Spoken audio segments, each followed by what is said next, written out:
Some people are like, well, that's not God. That's not spiritual. There's a scientific explanation for you. You are so stupid. Who created the science? Yeah. If you have access to the algorithm, you're going to use the algorithm. And so let's tackle this from two points. You got this mountain, and this mountain is your identity. Everything you feel comes from this. Everything you think comes from this. Everything you say comes from this. Every experience you have comes from this. Your identity is apex. It's what creates everything in your world. What if you could build a business in the modern world as big or as small as you want without having to compromise the things that were the most important to you in the very beginning?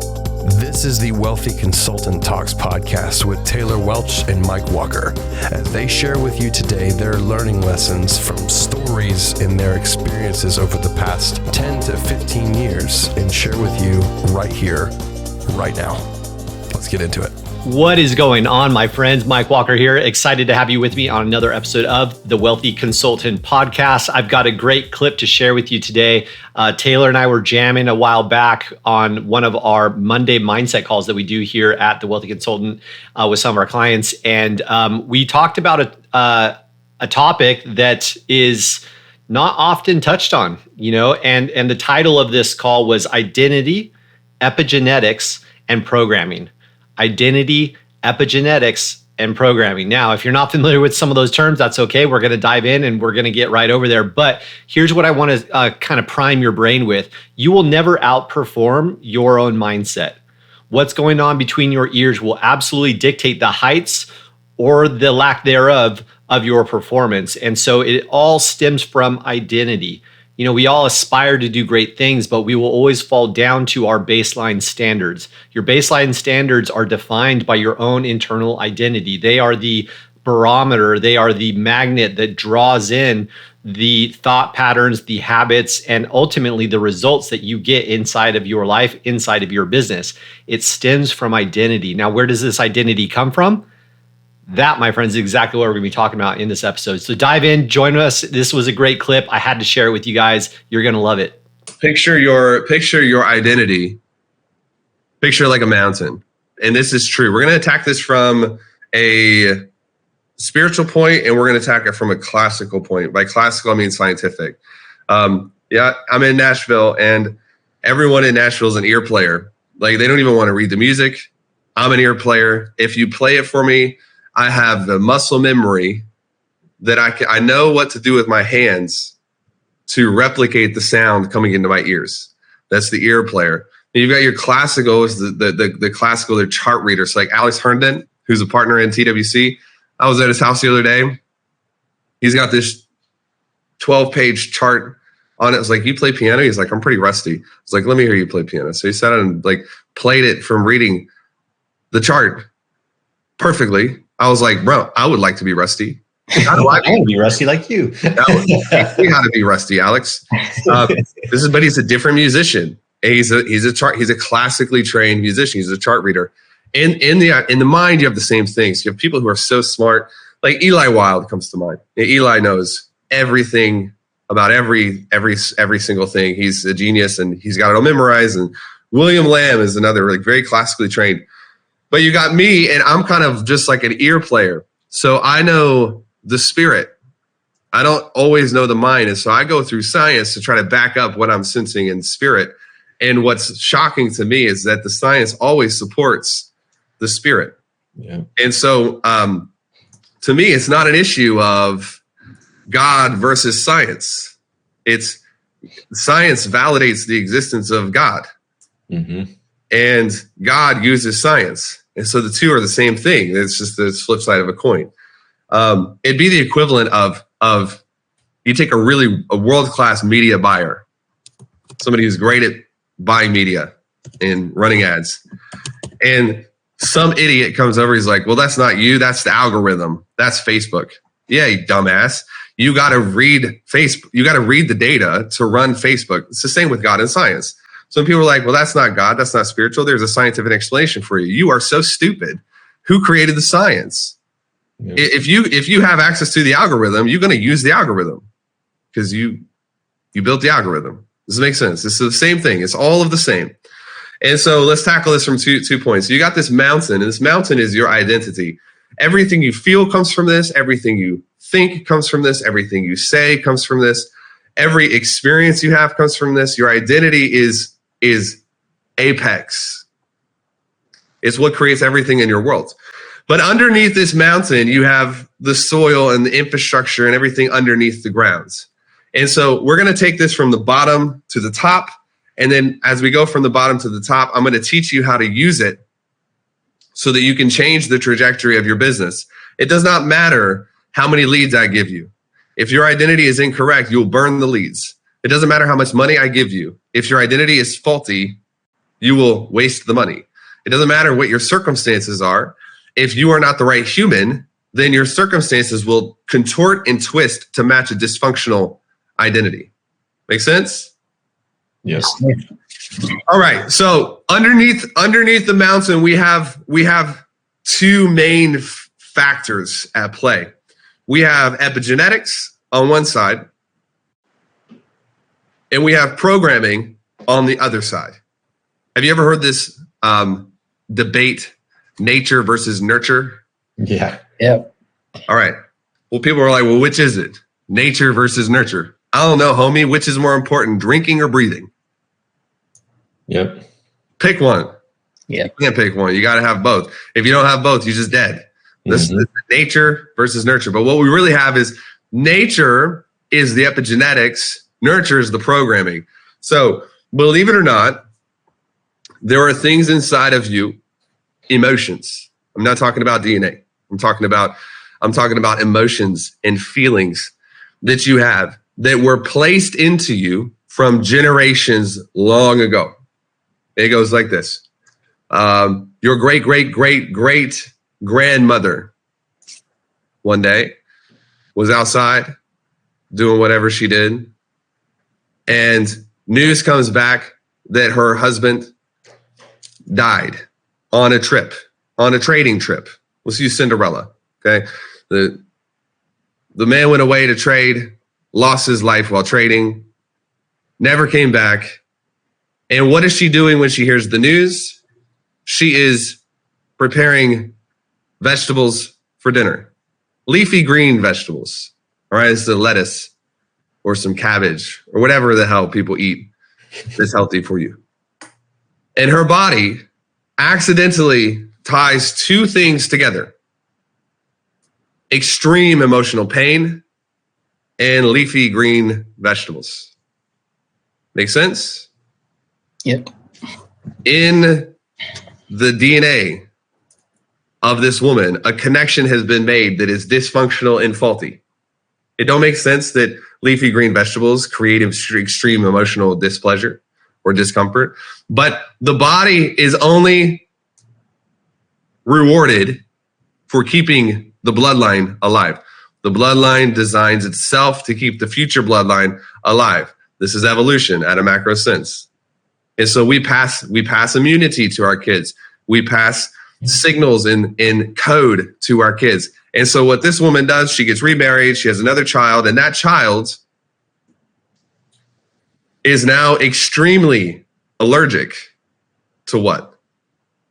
Leafy greens. Leafy greens, baby. They can't handle it. They start breaking out in hives because the body accidentally has married two objects together that should not have been married. And this thing skips.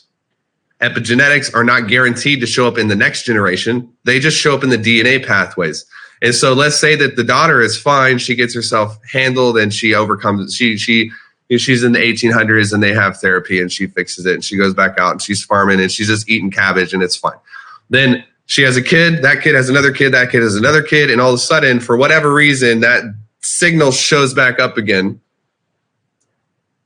And now this kid is allergic to leafy green vegetables. Allergies come from this, disease comes from this, and emotions come from this. Yeah. It tracks you and it follows you along. Now, it's not tracking you to hurt you. What's it trying to do? Keep you alive. That's all it matters. That's all it cares about. It knows at some point in the genetic code, it was programmed with a message that when you have experience with a leafy green vegetable, I don't know why we picked this example. It's so stupid. But when you have exposure to a vegetable, people die. And so in an effort to keep you from eating that leafy green vegetable, your body will begin to get sick to try to get you to stop eating what you're eating. Okay? Now, here's another example. Are you guys good with this? Can we keep going? Keep tracking. All right. Here's another example.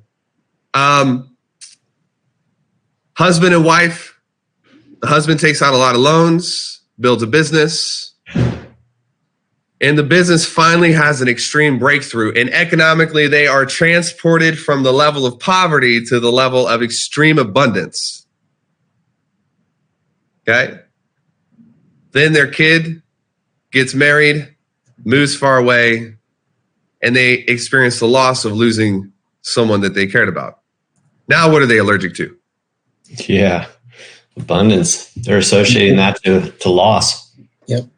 Now, it doesn't happen every time, and this is what makes it so confusing. But now generations go by, and you are allergic, literally, to having more than enough. You're allergic to it because there's a code written in your DNA that tells you if you experience abundance, you will lose something else important to you. This is epigenetics. Now, the other side of this base underneath the mountain is your programming. And kids, when they are young, they are easily programmed. How many of you grew up in a house, and this is a lot of us have good parents, a lot of us have bad parents, a lot of us have good parents who did the best they could, but they did bad things. It has nothing to do with your parents. How many of you were raised in an environment where when you would cry, your parent would be like, stop crying, or I'm going to give you something to cry about? I'm sure of you. Yeah. I mean, like, pull yourself together and act like an adult. Adults don't cry over spilled milk. And then we get to the age of adulthood, and we were programmed to suppress emotions because we were told that to be an adult, you did not express emotions. And so now these suppressed emotions, they don't just leave, they have to survive. An emotion will never leave your body until you process it. You can never process it until you express it. If you don't express it, you don't process it. If you don't process it, it doesn't leave. It just follows you around. And so now we have a generation of people who they haven't cried in 10 years. They can't show emotions. And these emotions are begging to be processed. And so what it shows up as is eventually what happens if you just take a bottle of water and you just pump water into that bottle over and over and over and over, but the lid won't come off. What happens to that bottle of water?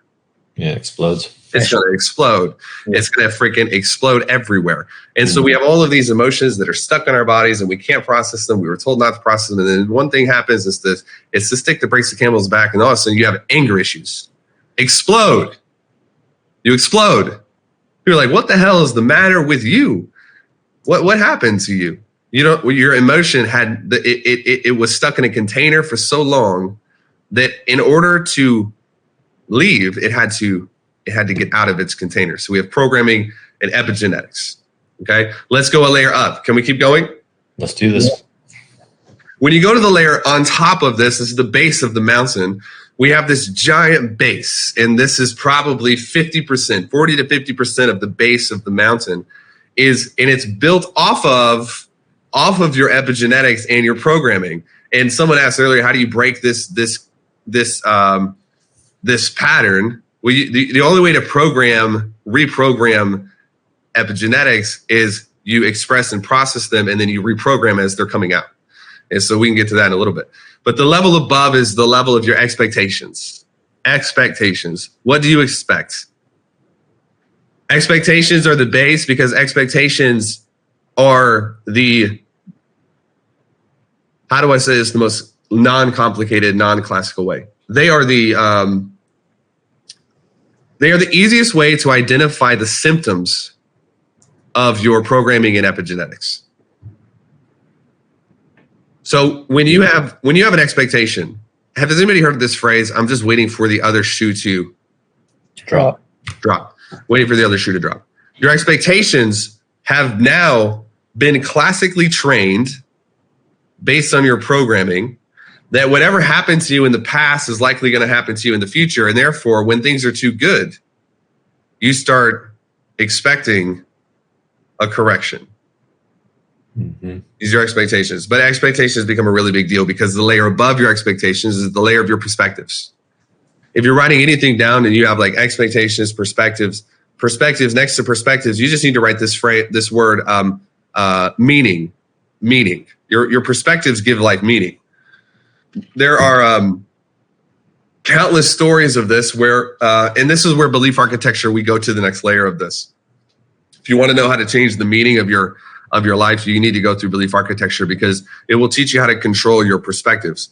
But picture this: does anybody on this call, barring myself, have eyesight that is not perfect? You need glasses or contacts. Leo, you got glasses? No. You're just perfect. Whatever, dude. Like, you're perfect too? Great. I'm sorry, dude. So I need glasses or contact lenses. I was gifted from an early age with my mom's eyesight. Wish I got my dad's, but I got my mom's. And when your eyesight is inferior, you have to put a lens in front of your eyes. Because when your eyes are processing the light that is coming into your optics, it can't process the light correctly. And so the lens is required to contort the light so that you can actually reverse process it and create a clear picture of what's going on around you. Okay? Does that make sense? Yep. So your perspective is the lens that the data is coming through, and the data is going to be contorted to match the perspectives. But what is it trying to match? Mm-hmm. It's a really good analogy. This is a question we have to answer, because if we don't know, so it's really easy with eyes. What are we trying to match? We're trying to match 20/20 vision. So we're twisting the way the light comes in, so that the way that our optical neurons process everything, we're twisting it so that they can match a perfect 20/20 picture. But with the mountain of identity, your top layers, your circumstances, they're feeding through the lens of your perspective, and it's contorting the circumstance to match your expectation. That's what it's all about. So our perspectives are custom coded from the ground up to say, look, it does not matter what's going on in Mike's life or Leo's life or Bijel's life or Nancy's life. It doesn't matter. Nobody cares. What matters is we need this circumstance to match the expectation, and therefore we need a lens that can contort it correctly. Now, contort is not a bad word. Contort is just a word. Contort means to change and to twist and to subdue. So when you have a great expectation built on the right programming, you can go through a series of bad situations and your lens will just go convert. And all of a sudden, these painful circumstances, they will actually feed you rather than starving you. So if my job is to get a group of people to win in life, then the easiest, fastest way for me to do that is to actually change their expectations. Because if I change their expectations, then the lens of their perspectives will adjust automatically so that the circumstances are converted to power rather than coming through as pain. You with me? Tracking. Yep. Okay. So how do we change expectations? Well, we could go deep into it. We could change the programming. We could go through lengthy experiments to change the epigenetics.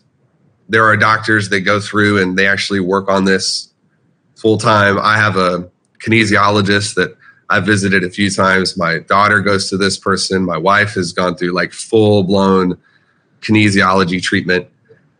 But the easiest way, if we're going to change the expectations, is to use a backdoor into human psychology that was created from evolution And this back door is called mirror neurons. Mirror neurons. And if you want to go way, way deeper on this, then maybe I can connect you. If you're in Nashville, I'll connect you with this doctor and you can go see her and she'll do full stuff on you. But the mirror neurons works like this. I have a 1.5-year-old. And if you go up to my 1.5-year-old and you do your eyebrows like this, then he'll look at you and he'll kind of, he's like trying to do it. He doesn't know how to do it. He's trying to figure it out. He's like feeling it out. If you go up and you're like this, then he'll look at you and his hands go up and he starts mirroring you. This is how babies learn. If you want to really master life, you become like a child's. It's all backwards. And so the mirroring effect is the easiest way to change the expectations you have at a base level. When you get into a room and everyone is talking about the way that they expect their life to go and the excitement and enthusiasm they have for their life and for their business and for their kids and for their friends and for their family, and you start inundating yourself in that climate, that environment, you have no choice internally but to defect and leave or to adjust and mirror. This is it. You can leave or you can mirror. There is no such thing as static. It doesn't exist. The body, the brain, everything works in tandem, and you cannot sit in an environment and not be changed by it. You have to leave the environment. Yep. Okay? So this is the easiest way. Get yourself into an environment, get yourself into a group of people like TWC and Chamber and all this stuff. Like we've got these little micro pockets that hop up and they'll do calls. Like we have like women of Chamber calls, and the guys don't do that.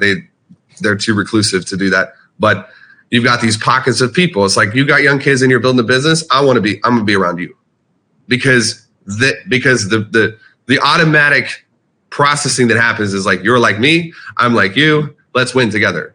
And so this is the healthiest, easiest, fastest, most likely way to change your bedrock expectations. You can also unwind this, and we don't have time to get into it today. I want to do like maybe a couple of questions and then wrap up. But the key here is to change the food that you eat, and your body will change as a product. Change the consumption habits, and you change the way your body develops. Change the energy you feed on, and your expectations will match whatever other people have going on in the room. All right.